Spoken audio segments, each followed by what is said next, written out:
행복한 교회, 행복한 성도 되어지길 소망합니다. 우리 함께 자막을 놓고 기도하시는 분들은 있겠지만 그래도 빠짐없이 제가 기도하고 싶어서 매주마다 한 단락씩 같이 읽고 그렇게 시작하려고 합니다. 오늘 회개에 대한 부분인데 여러분 같이 읽도록 하겠습니다. 같이 읽겠습니다. 상한 마음과 동의하는 마음의 중심을 기뻐하시는 하나님 아버지, 이 시간 하나님의 거룩하신 임재 앞에 교만과 불순종으로 범죄했던 개인과 가정 그리고 한국교회와 나라와 민족의 죄악을 회개하오니 주님의 긍휼하신 은혜로 불쌍히 여기시고 온전히 용서하여 주십시오. 우리가 하나님을 사랑한다고 하면서 이웃을 우리 몸과 같이 사랑하지 못했고 주님이 우리의 전부라고 고백하면서 여전히 주님 외에 수많은 우상들을 섬기며 하나님의 마음을 아프게 한 죄를 십자가의 보혈의 권능으로 용서하여 주십시오. 날마다 주님을 닮게 해달라고 입술로 고백하면서 오히려 주님이 없는 것처럼 말하고 행동했던 저희들의 이율배반적인 죄악을 회개하오니 용서하여 주십시오. 우리가 하나님의 은혜를 입을 때마다 회개에 합당한 열매를 맺게 하셔서 주님께만 온전히 순종하게 하옵소서. 그런즉 우리가 무슨 말을 하리요 은혜를 더하게 하려고 죄에 거하겠느냐? 그럴 수 없느니라.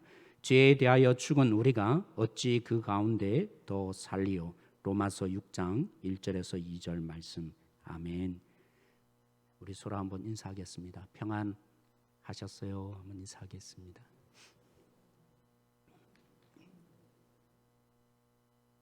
네, 긍준이가 오늘 특송을 해주셨는데 수요일 날도 저희들 같이 기도했지만 호흡이 계속적으로 어려움을 겪고 있습니다. 그래서 정확한 진단과 치료를 받기 위해서 잠시 나왔는데 병원을 잘 인도받아서 근본적인 원인 거죠. 우리 군에 들어갈 때도 잘 알지 못하고 들어갔는데 여러분들 잘 치료되어 줄 수 있도록 함께 기도해 주시기 바랍니다. 지난주 말씀에 그죠? 제가 연속곡처럼 오늘 이 말씀을 나누겠다 한 거 기억나십니까? 오늘 우리가 읽었던 말씀, 이 말씀으로 오늘 저희들이 함께 성령이 예수 그리스도를 믿는 자에게 성령이 주어지며 그 성령이 있는 자는 거죠. 예수님이 하신 일뿐만이 아니라 예수님이 하신 일보다 더 큰 일을 하리라. 오늘 이 본문의 내용인데요. 여러분, 저희 코로나 시대에 저희들은 말씀 사경에 준비한 것도 제가 강사분에게 죄송합니다. 올해는 하지 못하겠습니다. 그렇게 용서를 구하는 말씀을 드렸는데 죄송하다고 말씀을 드렸는데 작년 말씀 사경회 때 여러분 기억나십니까? 이인호 목사님이라는 분이 오셔서 강사로 말씀을 증거해 주셨습니다. 그 교회의 이름을 혹시 기억하십니까? 사랑의 교회 부목사님으로 또 교회의 지원도 받고 해서 그죠? 광교 지역에 교회를 세웠습니다. 그래서 사랑의 교회의 이름에 비슷한 더 사랑의 교회라고 이름을 정했습니다. 마찬가지로 작년 그죠? 저희들이 한가족 수련회 정교인 수련회를 가지면서 강사분으로 오셨던 전주에 있는 목사님 한 분이 오셔서 그죠? 전용비 목사님이 오셔서 저희들에게 말씀을 저녁 집회 때 전해주셨는데 그 교회도 비슷합니다. 그냥 온누리교회, 서울에 보면 대표적인 교회 중에 하나가 온누리교회인데 그냥 온누리교회를 하지 않고 이름을 뭐라고 했을까요? 더 온누리교회라고 했습니다. 그렇게 이름을 정하니까 중직자 한 사람이 목사님에게 찾아왔습니다. 누구에게요? 전영비 목사님에게 찾아와서 얘기를 했습니다. THE, 더라고 하는 것은 온누리교회라고 할 때 이름을 붙이면 영어로 발음하면 그죠? 모음이 앞에 나와 있으니까 더라고 해서는 안 된다는 거죠. 뭐라고 해야 됩니까? The 온누리교회가 맞지 않습니까? 어떻게 보면 교회는 꼭 이런 분들이 있더라고, 그죠? 얼마나 전문가인지. 사실은 목사님이 충분히 설교를 하고 설명을 했어요. 더라고 하는 이유, 더는 한국말로 하면 더가 뭐죠? 더한다, 더 좋은 거다, 온누리교회보다 더한 교회가 되자. 이게 첫 번째 의미입니다. 했는데도 불구하고 더라고 쓰면 안 된다는 거죠.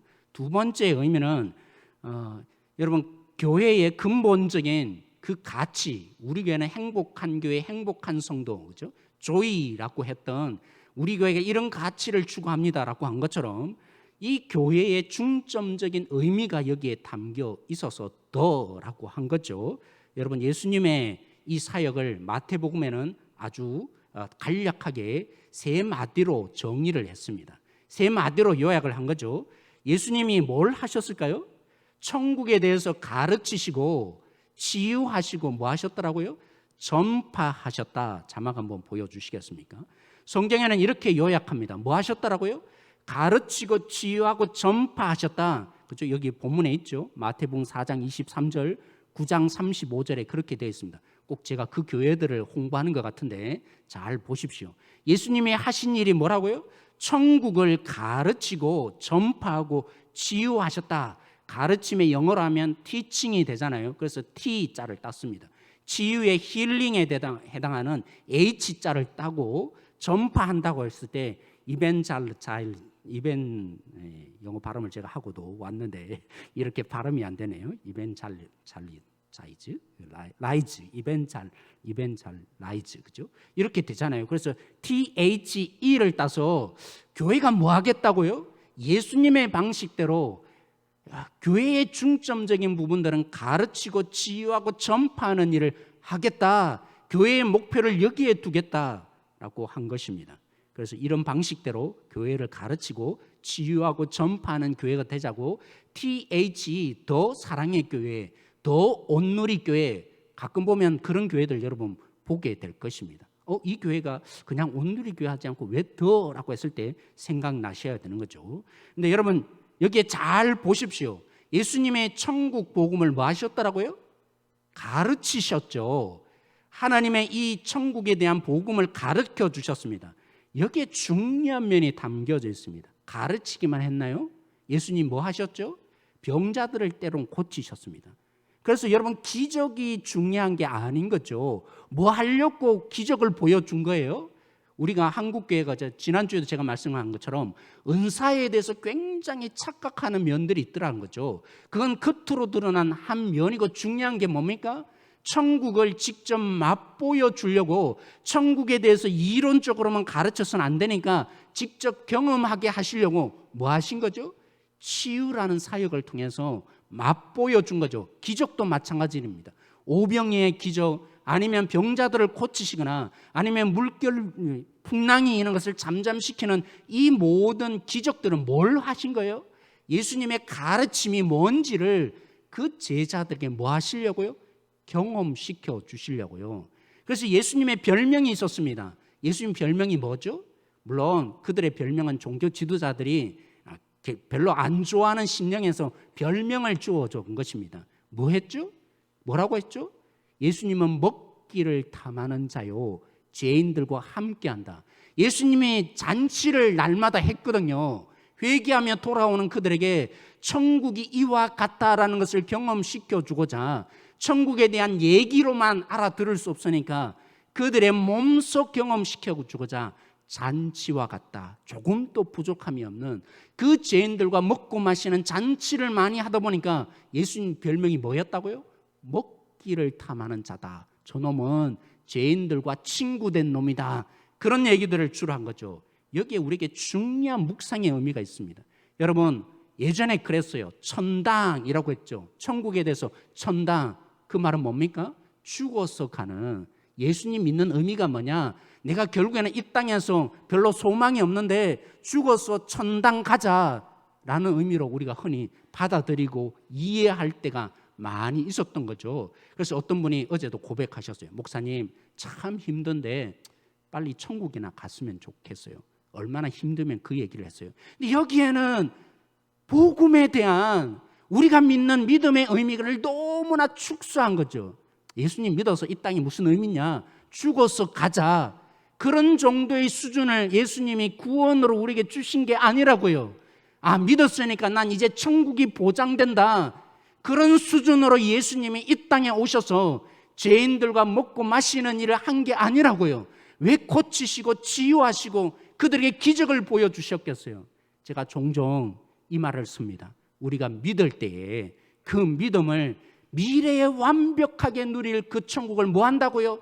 끌어당겨서 오늘 여기에서 뭐 한다고요? 맛보는 것이다. 죽어서 가는 천당만 있는 게 아니라 믿는다는 의미가 뭐냐? 하나님이 천국을 선물로 주시는데 완벽하지 않지만 오늘 여기에서 우리는 그 천국을 끌어당겨서 맛보며 누리는 삶이 주어진다.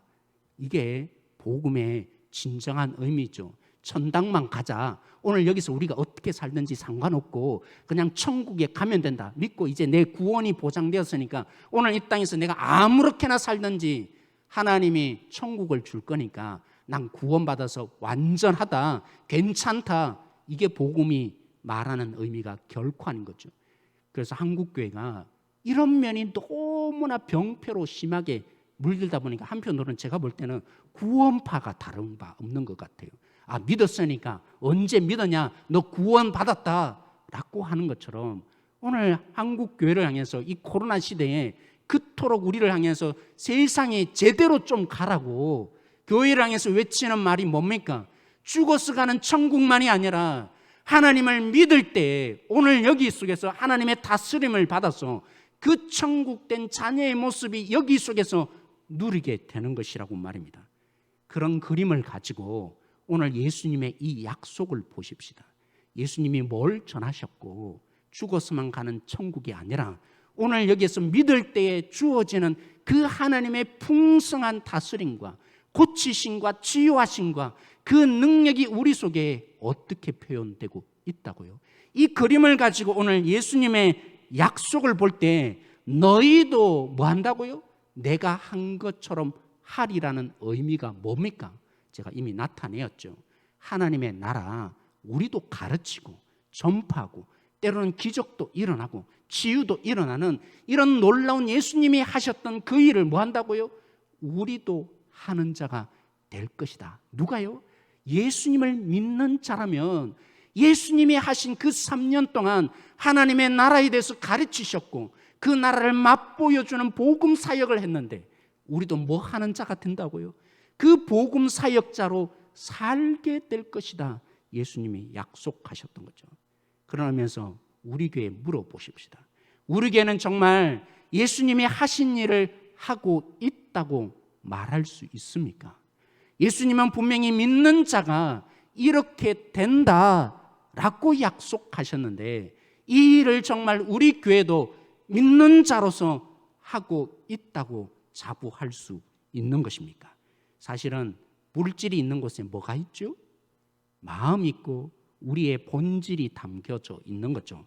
그래서 물질 사용, 헌금만 봐도 우리가 지표로 우리 교회가 뭘 추구하고 있고 무슨 방향의 가치를 두고 있는지 드러날 수 있습니다. 물론 저는 이해합니다.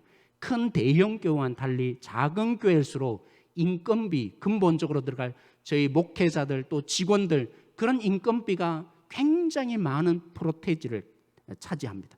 거의 반 이상이 그런 부분에 재정이 투입된다는 것 저도 이해하고 받아들입니다. 그리고 오늘 코로나 시대에 그죠? 많은 교회들이 재정적으로 압박과 어려움을 겪습니다.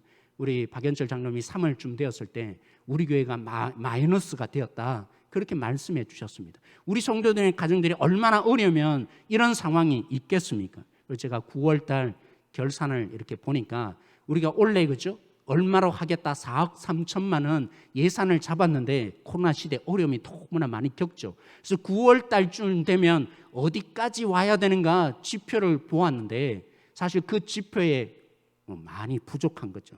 1억 5천만 원 정도 부족한 상황. 물론 우리가 행사도 하지 않고 여러 부분에 하지 않다 보니까 투입되지 않다 보니까 사실 1,000만 원 이상 사실 재정적인 적자가 난 게 아니라 오히려 마이너스 되지 않고 흑자가 난 이런 부분 그건 다 뭔 거예요? 코로나 시대에 아무것도 하지 않을 수밖에 없는 이런 상황이 되니까 물론 이런 모든 부분들을 우리가 재정적인 적자가 난 부분들 충분히 우리 고려해야 되지만 그런데 제가 말씀드리잖아요. 사람의 실력 언제 나타납니까? 교회의 실력이 언제 나타납니까? 잘할 때 잘하는 것은 누구든지 할 수 있는 일입니다. 언제 그 실력이 진짜인지 판가름 난다고요? 어려움을 겪을 때 정말 갈등이 있고 문제가 있을 때 그때의 사람의 행동은 그의 본질을 드러내는 거고 교회의 실력이 언제 나타납니까? 지금 우리 교회의 재정적인 어려움을 겪고 또 우리 교회가 가지는 큰 대형 교회가 아닌 작은 교회, 큰 대형 교회는 뭐 선교도 마음껏 할 수 있고 구제도 마음껏 할 수 있고 예수님의 가르침대로 더라고 말한 것처럼 그런 일에 전폭적인 뭐 인건비는 그에 비해서 적게 드니까 라고 할 수 있지만 교회의 진짜 실력이 언제 드러난다고요? 우리가 정말 예수님을 믿고 있는지 없는지, 그 교회가 뭘 추구하고 있는지가 언제 드러납니까?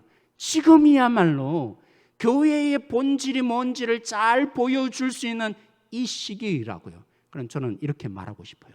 교회가 뭐 해야 합니까? 정말 TH이라고 하는 가르치는 일, 가르치니 뭡니까? 교육하는 일에 우리 재정적인 부분들이 더 많이 저는 투입되기를 소망합니다. 왜요? 하나님이 그렇게 말씀하셨거든요. 그렇게 약속하셨거든요. 우리가 선교하는 일에, 구제하는 일에, 남을 치유하고 남들을 돕는 이 구제 사역에, 그리고 전파라고 한 것처럼 선교하는 일에 기본적으로 우리 교회가, 그래서 제가 우리 교회가 처음에 그 말씀을 드렸어요. 10분의 1 이상은 교육에 투자하자. 10분의 1 이상은 우리 교회가 선교하는 일에 전폭적으로 우리 목회자들에게 주는 그 교육비 말고요, 전폭적인 교육에 우리의 재정적인 부분이 10분의 1 이상이 되었으면 좋겠어요. 선교하는데 우리 교회가 전폭적으로 우리 성도님이 거두어내는, 자발적으로 내는 것 말고 교회가 정말 선교한 일에 10분의 1 이상은 갔으면 좋겠다. 그래서 제가 그 말씀을 드린 거예요. 왜요?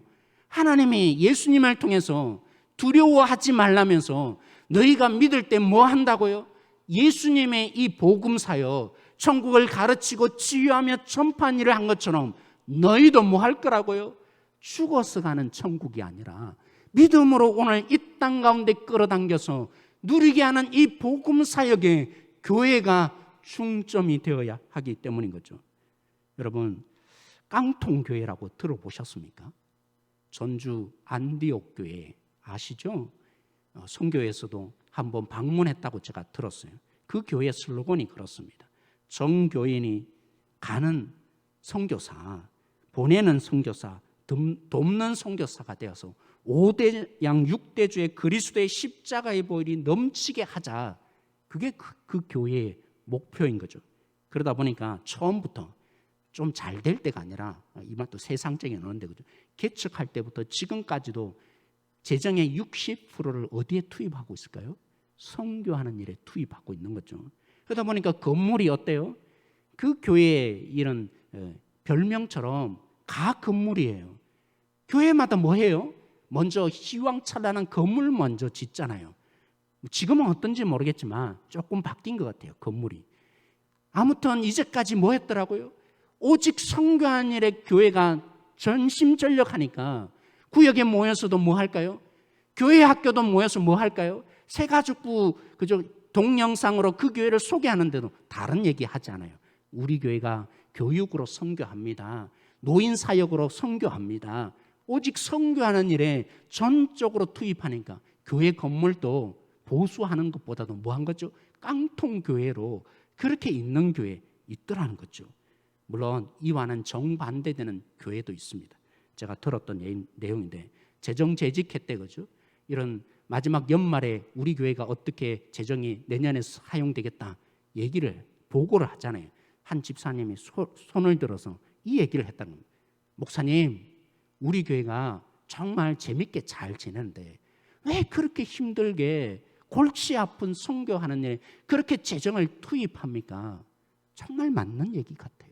상식적으로 정말 맞는 얘기죠. 아니, 잘 지내면 될 거 아닙니까?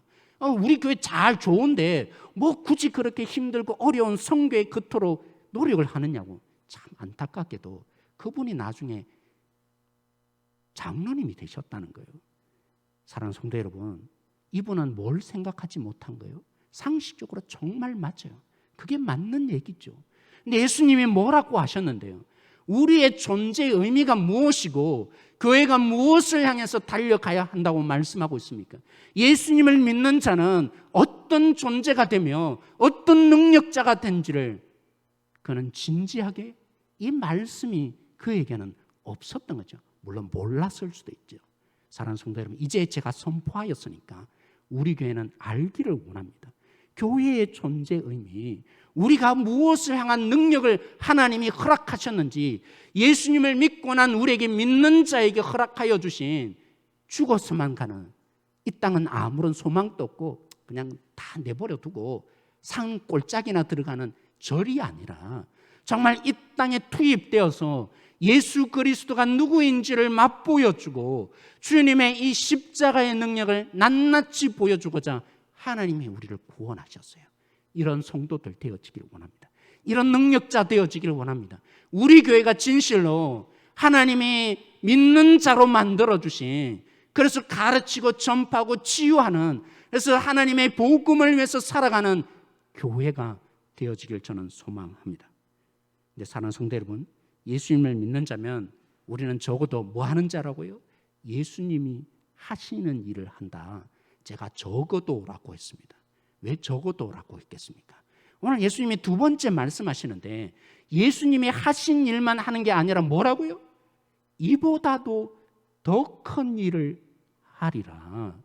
이보다도 더 큰 일을 예수님 믿는 자가, 예수님이 3년 동안 이 땅에 하신 것보다도 더 큰 일을 하는 자가 될 거라고요. 저는 처음에 이 말씀이 잘 와닿지 않았습니다. 아니, 우리가 가르쳐봐야 얼마나 예수님보다 더 잘 가르칠 수 있겠습니까? 우리가 치유한다지만, 은사가 있어서 누군가를 고친다 하지만, 아니면 마음에 병이 있는 자를 잘 목회해서 제가 잘 치유하고 그들을 케어한다 하지만 어떻게 예수님보다 더 나은 치유를 할 수 있겠습니까?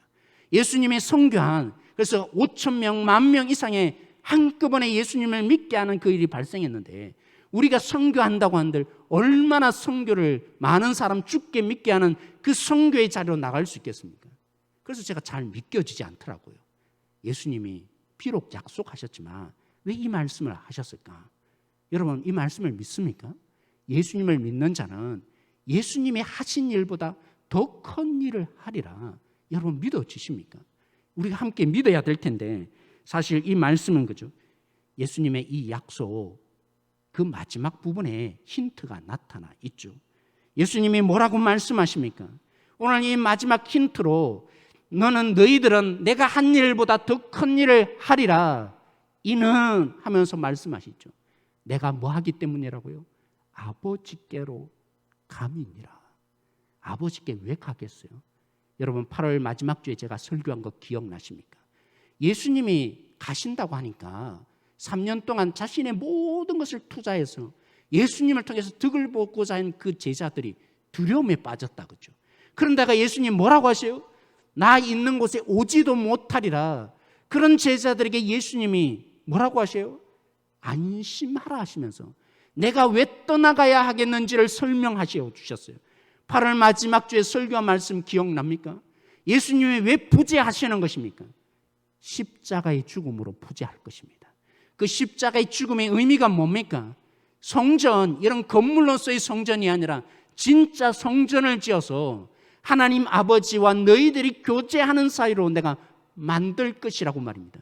그래서 성령을 너희에게 보내어서 이제는 내가 여기 있으면 저기 못 가는 존재가 아니라 영원히 너희와 함께 하느라, 그러기 위해서 내가 부재하리라. 예수님이 설명해 주신 거 8월 말에 여러분 기억나십니까? 그렇게 예수님이 부재해야 되는 이유를 설명하셨어요. 성전을 짓고 영원히 우리와 함께 하시는 예수님을 통해서 우리가 하나님의 관계가 회복되어서 하나님을 만나고 경험하고 누리는 존재 만드실 거니까 걱정하지 말라고, 염려하지 말라고 말입니다. 근데 오늘 약속하셔요. 부재의 이유만 설명한 게 아니라 오늘 약속하셔요. 내가 한 것보다 뭐라고요? 더한 일을 너희가 하리라. 왜요? 내가 아버지께로 감이라. 아버지께 왜 가시는데요? 내가 간 이후에 성령을 보내서 그러므로 너희들이 내가 한 일도 할 것이고 내가 한 일보다도 더 큰 일을 너희들은 하게 될 것이라는 거죠. 여러분, 수로보니게 여자에게 예수님이 찾아오셨잖아요.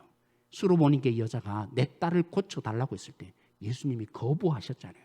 나는 이방인을 위해서 온 것이 아니라 유대인을 위해서 왔다고. 그래서 예수님은 한정되어 있었어요. 순서적으로 그런 거죠. 이방인들을 내버려 둔 것이 아니라 예수님은 지금 뭐 하기 위해서 왔어요? 하나님의 제사장 나로 삼았던 그 이스라엘 백성들을 제대로 고치기 위해서, 그래서 예수님은 한정적일 수밖에 없었어요. 유대 지방의 유대인들을 위해서 오직 사역하는 자, 그런 자였지만 성령이 임하는 우리는요, 그래서 사도행전 1장 8절에 말하지 않습니까? 오직 성령이 임하시면 뭐 하겠다고요? 너희가 유대와 예루살렘과 유대와 사마리아와 온 땅 끝까지 이르러 내 증인이 되리라. 그렇죠? 성령이 우리 속에 오시면 예수님이 가신 이후에 부재함으로 우리 속에 예수님을 믿는 우리에게 성령이 주어지시면 우리는 복음을 전하는데 예수님의 하지 못한 일까지 하게 될 거란 거죠. 예수님은 유대 땅에 제한된 사역밖에 할 수 없었는데 이제 성령이 임하는 우리는 어디에 있든지 어느 곳에 있든지 제한 없는, 그래서 그것이 더 큰 능력이라고 오늘 예수님이 말씀해 주신 거 아닙니까? 물론 사랑하는 성도 여러분, 사도행전에 보면 이렇게 말씀하셨는데 쉽지 않았어요. 딱 드러났잖아요. 오순절에 성령의 강림을 경험한 그들이 예루살렘에만 머물러 있었어요. 사마리아 지역에 예수님을 믿게 되었는데 그들에게 성령이 임하지 않았어요. 왜 성령이 임하지 않은 것입니까? 이유는 딱 한 가지였어요. 예루살렘에 머물고 있는 그 유대인들이 자기끼리만의 공동체로 있는 것 때문에 결국엔 사마리아인들을 예수님을 믿고 있음에도 불구하고 함께 하나 되지 못함으로 말미암아 너희들이 믿는 예수와 내가 믿는 예수가 다르다고 생각하는 그들 때문에 사마리아인들이 문제였던 게 아니라 이 예루살렘에 머물고 있는 유대인들 때문에, 그래서 지도자였던 요한과 베드로를 파송해서 공식적으로 인정해야만 그때서 성령이 임하는 사건이 일어나지 않습니까? 베드로도 마찬가지였죠. 성령을 경험하고 성령이 왜 임하셨는지를 설교까지 했던 그 베드로가 환상을 보기 전까지는 고넬료에게 갈 수 없었어요. 이방인이었던 그 고넬료에게 왜 하나님께서 가라고 하는지 그는 만약 환상을 보지 않았다면, 보자기가 내려오는 환상을 보지 않았다면 아마 제가 볼 때는 안 갔을 것 같아요. 그리고 복음을 다 설명하기도 전에 뭐 했어요? 성령이 임하고야 그때서야 이들도 내가 세례를 줘야겠다. 성령이 임함으로 베드로가 눈이 열리기 시작했어요. 그렇구나. 복음은 유대인만을 위한 게 아니라 오늘 이 땅에 있는 모든 자를 위해서 하나님이 이 복음을 주셨구나. 성령이 임하는 그 사건을 통해서 이방인 지역에 복음도 다 전해지지 않았는데 고넬료가 복음을 전해 듣는 그 속에 성령이 임하는 것을 보고서야 베드로가, 여러분 우리가 결정하는데 이방이나 유대나 모두가 예수님 믿는 것으로 구원을 받더군요. 예루살렘 회의에서 15장에 바로 그 사건이 일어나지 않았습니까? 사랑하는 성도 여러분, 그런 것 같아요. 정말 우리는 우리의 경험과 우리의 한계성에 갇혀서 예수님의 약속하신 내가 한 일을 할 것이고 나보다도 더 큰 일을 하리라, 나의 이 유대인들처럼 내 경험의 한계성, 내가 가지는 선입관에 의해서 우리는 한계성을 지우는 것 같아요. 심지어 오늘 우리는 그렇죠. 나같이 자격 없는 사람, 나같이 못난 사람이 어떻게 예수님처럼 행할 수 있을까? 심지어는 우리에겐 뭐까지 있습니까? 다른 사람에 대한 유대인들처럼 선입관만 있는 게 아니라 나에 대한 선입관까지 있어요. 그래서 예수님이 약속하여 주셨던 믿는 자는 뭐 한다고요? 내가 한 일만이 아니라 나보다도 더 큰 일을 하리라. 성령이 임하여서 우리는 이제 예수님이 하지 못하였던 우리가 처한 그 어느 곳에 있든지 하나님의 이 복음을 증명하고 나타낼 수 있는 능력자로 성령을 통해서 우리에게 이 약속이 실제가 되게 하셨다고 말입니다. 근데 우리가 가지는 선입관, 저 사람이 예수님 못 믿을 거야, 안 될 거야, 저 사람은 하나님의 백성이 아닐 거야 뿐만 아니라 제가 볼 땐 그런 것 같아요. 나에 대한 선입관, 나 같은 존재가 저들이 전한다고 믿을까? 나같이 말 못하는 자가 전한다고 믿을까? 아니요. 주님이 오늘 약속하셨어요. 믿는 자가 뭐 한다고요? 내가 한 일을 할 뿐만이 아니라 내가 하지 못한 일까지 너희는 하는 자가 되리라. 그러기 위해서 내가 육체로 존재하지 않고 내가 떠날 수밖에 없었고 너희들에게 성령을 보내주신 것이라고 말입니다. 어디 그뿐인 줄 아세요? 우리 요한복음 그 뒤에 말씀인데요, 16장 2절 말씀 우리 함께 한번 읽어보기를 원합니다. 요한복음 16장 1절에서 2절 말씀을 제가 이렇게 적었는데요, 우리 1절부터 2절 말씀 우리 같이 한번 읽도록 하겠습니다. 시작. 내가 이것을 너희에게 이름은 너희로 실족하지 않게 하려 함이니 사람들이 너희를 출교할 뿐 아니라 때가 이르면 무릇 너희를 죽이는 자가 생각하기를 이것이 하나님을 섬기는 일이라 하리라. 제자들에게 그 앞부분에 뭐라고 하셨어요? 너희들은 내가 한 일을 하게 될 거라고, 그리고 내가 하지 못한 일까지 하게 되는 복음의 사역자가 될 것이다. 교회의 목표가 이거여야 하는 거죠. 왜요? 주님이 이렇게 약속하셨으니까. 교회가 달려가야 될 부분이 이 부분인 거죠. 교회의 존재 목적이 이것이라 말씀하셨고 우리가 주님을 믿게 된 능력이 이것이라 말씀하셨으니까요. 그런데 실제는 어떻습니까? 여러분, 우리가 가지는 선입관의 한계성만 있는 게 아닙니다. 오늘 제자들이 복음을 전하다가 낭망할까 봐, 그래서 오늘 미리 얘기를 해준 것입니다. 뭐라고요? 너희가 고난을 당할 거라고. 복음 전하는 자로 살면 잘 되는 게 아니라 고난이 있을 거라고. 그런 면에서 어떤 목사님은 그럽니다. 여러분, 교회가 핍박이 없습니까? 여러분들이 주님을 믿었는데 고난이 없습니까? 그 이유는 딱 한 가지입니다. 뭐 하고 있지 않는 거죠? 복음 안 전하고 있다는 거죠. 그러니까 사단이 우리를 핍박할 필요도 없고 그냥 잘 살다가 주님 믿다가 천국 가자, 그러면 사단은 위협을 느끼지 않으니까 우리를 공격할 필요조차 없다는 거죠. 사랑하는 성도 여러분, 오늘 제자들에게 분명히 말씀하십니다. 너희가 이 땅 가운데 내 일을 하며 나보다도 더 큰 일을 하며 반드시 뭐가 있다고요? 핍박이 있다고요. 이 핍박에 대해서 오늘 두 가지로 예를 들었습니다. 첫째는 뭐합니까? 출교를 당할 거라고요. 우리 교회법에도 그런 얘기했습니다.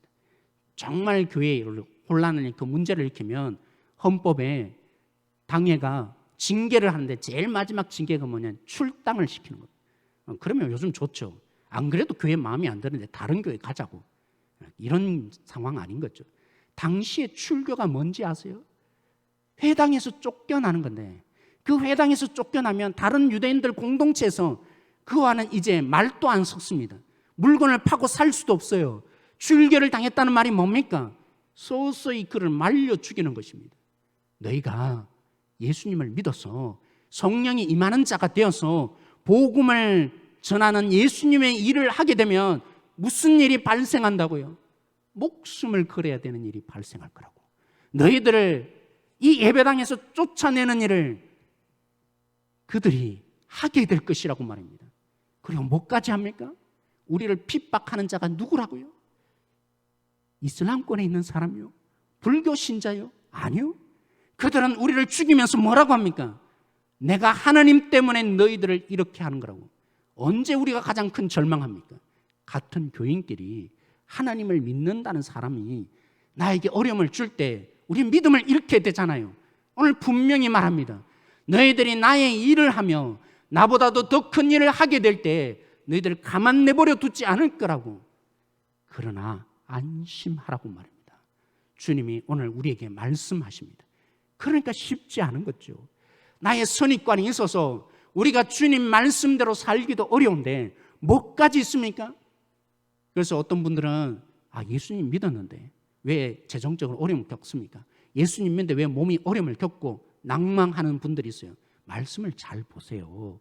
예수님 믿으면 다 잘 된다는 말 없어요. 그래서 기복주의가 잘못됐다는 거죠. 한편만 얘기하고 있으니까 주님은 분명히 말씀하셔요. 예수님 믿는 자는 필수적으로 고난이 따른다고 말입니다.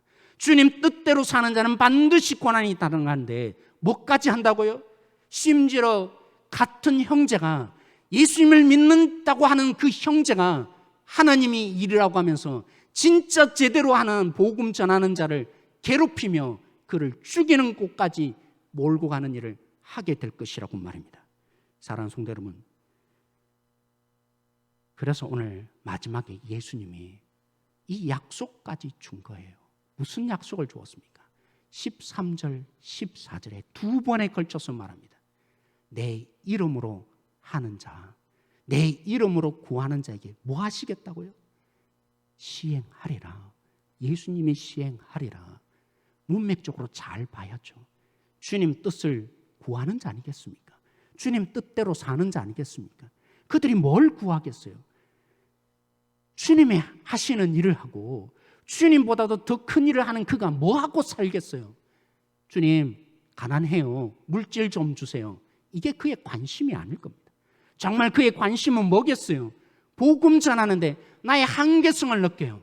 내 말 주변이 없고 그들은 잘 듣지도 않는 것 같아요. 심지어 뭐 한다고요? 죽인다고요. 이런 상황에서 뭐 할 수 있겠어요? 좀 도와주세요. 주님 나에게 힘을 주세요. 내가 이 복음을 잘 전할 수 있도록 도와주세요. 그러니까 예수님 뭐 하시죠? 예수님의 이름으로 구하는 그 모든 일 예수님이 할 수밖에 없죠. 뭐 하고 있는데요? 예수님이 하시는 일을 하고 있는데 왜 예수님이 그 일을 시행하지 않으시겠어요? 왜 그 예수님이 오늘 우리 가운데 예수님이 하지 못한 일까지 하고 있는 이 일을 감당하고 있는데 왜 그의 기도를 듣지 않으시고 귀를 닫으시겠냐 말입니다. 주님이 그 기도를 하라고 말씀하고 있죠. 우리의 한계성, 우리 능력의 한계성, 나에 대한 선입관, 심지어는 이 땅 가운데 주님 뜻대로 살아가는 이 복음 사역에 우리가 쉽지 않고 핍박이 따르기에 주님께 도움을 요청하라고. 그러면 뭐 하시겠다고요? 주님께서 역사하셔서 낱낱이 다 응답하는 역사 있게 될 거라고 말입니다. 그래서 교회 사역은 기도 외에 다른 이유가 없는 거예요. 왜요? 우리는 한계성을 느낍니다. 우리는 능력이 없기 때문입니다. 그리고 주님 뜻대로 하면 교회가 평안해지는 게 아니라 핍박이 찾아오기 때문입니다. 조금만 잘하려고 할 때마다 사단이 가만히 있지 않아요. 흩어서 자기 나라를 공격하지 못하도록 만드는 것이기 때문에. 그래서 우리 교회 그죠? 수련회 하기 전에 반드시 기도가 필요한 거예요. 당일을 하기 전에 좋은 일을 결정해야 되니까, 바람직한 일을 결정해야 되니까 기도해야 되는 거예요. 사랑하는 성도 여러분, 교회 사역에 반드시 필요한 것이 기도임을 잊지 마십시다. 오늘 말씀을 정리합니다. 주님이 약속하셨어요. 믿는 자에게 예수님이 하신 그 일, 가르치고 전파하며 치유하여서 하나님의 나라를 이 땅 가운데 그 복음을 전하는 그 일을 예수님이 하셨듯이 우리도 하게 될 것이다 약속하셨어요. 그리고 우리는 우리가 처한 모든 환경 속에서 주님을 전하는 자로 살게 될 것이다 주님이 약속하셨어요. 물론 그런 분들이 계실 겁니다. 내가 참 복음도 못 전하고 참 그러네. 오늘 이 시대는 그런 것 같습니다. 제가 몇 가지 영상을 봤는데 오늘 이 시대는 기독교 사회 아니잖아요. 30% 그렇게 믿던 기독교 국가가 아니잖아요. 그래서 예수님의 예자도 몰라요. 죄인이라는 죄인의 뜻도 몰라요. 예배가 무슨 용어인지도 몰라요. 그래서 예수님을 믿으라 이러면 그들과 우리의 용어가 달라서 알아들을 수가 없어요. 그러게 사랑하는 성도 여러분, 여러분 삶에 견뎌내시고 이겨내시고 주님 뜻대로 살아가는 그것으로 시작하는 것이야말로 주의 복음을 살아내는, 그런 일에도 여전히 어렵습니까? 그런데도 여전히 문제가 있습니까? 그런데도 문제가 풀리지 않습니까? 그럴 때마다 믿으십시오. 내가 주님 뜻대로 살기에 이 고난이 있는 거라고. 주님 뜻대로 살지 못하게 만들어서 복음에 대해서 듣지 못하도록 교회를 그렇게 만들고 있는 지금의 이 시대이다. 굳이 예수님을 믿으라 단 한마디 말을 하지 않더라도 오늘 지금 당장에 필요한 것이 있다면 하나님의 뜻대로 사는 것입니다. 어떤 분은 가정적으로 힘들으니까 좋은 방법, 사회에서 말하는 법보다도 쉽게 편법을 사용하고자 어떤 분들은 얘기하시는 분이 있어요. 그리스도인은 뭐 해야 합니까? 그럼 편법에 손해봐야죠. 우리가 어떤 자인데요? 복음을 나타낼 자인데 그렇게 편법을 사용해서 한순간의 이익을 본들 세상에 어떻게 생각하겠어요? 예수님이라 말하면 그들이 믿겠어요? 그러므로 사랑하는 성도 여러분, 고난의 자리 뛰어드십시오. 손해보는 자리로 뛰어드십시오. 그럴 때 그들이 믿는 예수에 대해서 관심 있는 성도들이 될 것입니다. 이 고난을 물리치지 마십시오. 고난당하기를 기뻐하십시오. 그래서 예수님의 말씀대로 주님의 뜻대로 뜻대로 살아가는 속에 복음이 시작되어지고 그런 우리를 이 땅 가운데 세우셔서 예수님보다 더 큰 자로 사용하시는 주님의 이 진정한 능력 펼쳐가는 성도 되어지기를 원합니다. 우리 교회도 상황을 생각하지 마십시다. 주님의 뜻대로 우리의 모든 부분들을 달려갈 수 있는 교회, 우리의 여건과 상황에 따라서 우리 교회가 나아가는 것이 아니라 주님의 뜻이니까 이 방법대로 나아가는 성도들이 되어지십시다. 그래서 고난당합니까? 물질적으로 궁핍해집니까? 뭐 한 거라고요? 주님 뜻대로 복음을 전하지 못하도록 사단이 공격하고 있어서 제대로 가고 있다, 제대로 쓰고 있다는 것을 오늘 또 확인하시고 오늘 또 주님의 이 능력, 하나님의 부르심 앞에 나아가는 성도 한 사람 한 사람, 이 말씀의 약속을 믿고 기도로 시작하는 우리 교회 되어지길 소망합니다.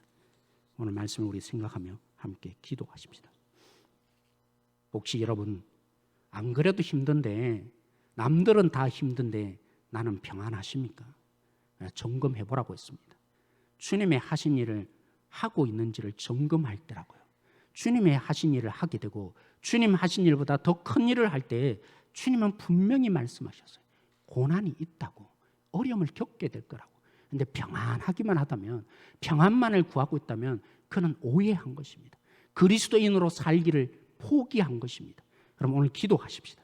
오늘 나의 평안이 무엇을 위한 평안인지, 주님, 나도 주님의 하신 일을 하는 제자가 되기를 원합니다. 주님이 하신 일보다 더 큰 일을 하는 자가 되게 하여 달라고. 그러기 위해서 뭐가 필요하다고요? 우리로는 할 수 없기에 기도하자고요. 주님이 약속하신 대로 구하라. 내 이름으로 구하면 들어주리라. 내가 시행하리라. 이제부터는 예수님을 행동하게 만드는 우리 교회 되기를 이 시간에 같이 기도하십시다.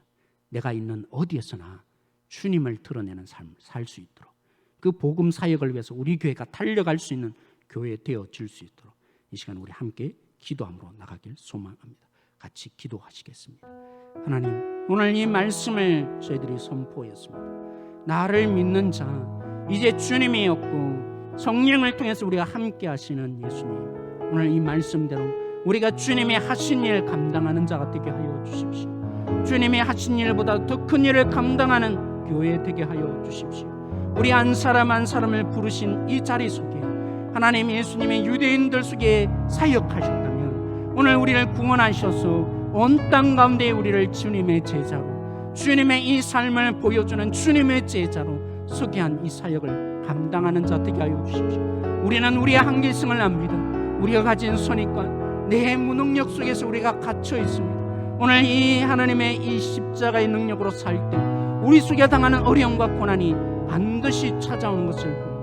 오늘 또 이 말씀 앞에 우리가 세워지는 자 되게 하셔서 하나님, 우리의 기도가 응답되어지는 자, 구하는 것마다 응답되어지는 주님의 한 사람 한 사람 되어줄 수 있도록 주님께서 역사하여 주옵소서.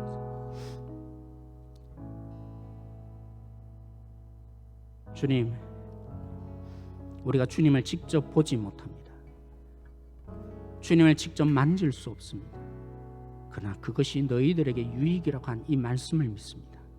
주님이 계시지 않기에, 육체로 계시지 않기에 우리가 주님이 하신 일 할 수 있으며 주님이 하신 일보다도 더 큰 일을 하는 자로 우리를 불러주셨습니다. 이 능력을 감당하도록 구하라고, 그래서 예수님이 직접 시행하여 주시겠다고 이 약속까지 우리에게, 교회에게 주셨습니다. 오늘날 이 코로나 시대에 기독교가 땅에 떨어질 대로 떨어져 있습니다.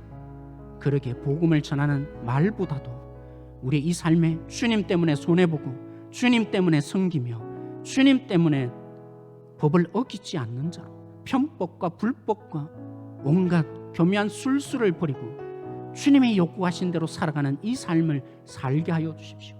그래서 오늘날 예수님의 옛자도 모르고 죄인이 무엇인지, 복음이 뭘 뜻하는지 단 한치도 알아들을 수 없는 오늘 이 땅 가운데 우리의 삶으로 먼저 증명하게 하시고, 그러므로 주님이 부르신 이 의미대로 나보다도 더 큰 일을 하리라, 이 약속의 말씀이 우리 삶의 실제가 되게 하여 주십시오. 죽어서 가는 천국만이 아니라 믿음으로 이 땅에 그 천국을 끌어당겨서 나만이 아니라 사람들에게 맛보여주는 능력자로 서고 싶습니다. 오늘 또 기도하는 우리에게 그 능력을 허락하여 주셔서 다 이루어 주십시오. 주님이 직접 시행하는 하나님이 되어 주십시오. 예수님의 이름으로 기도합니다.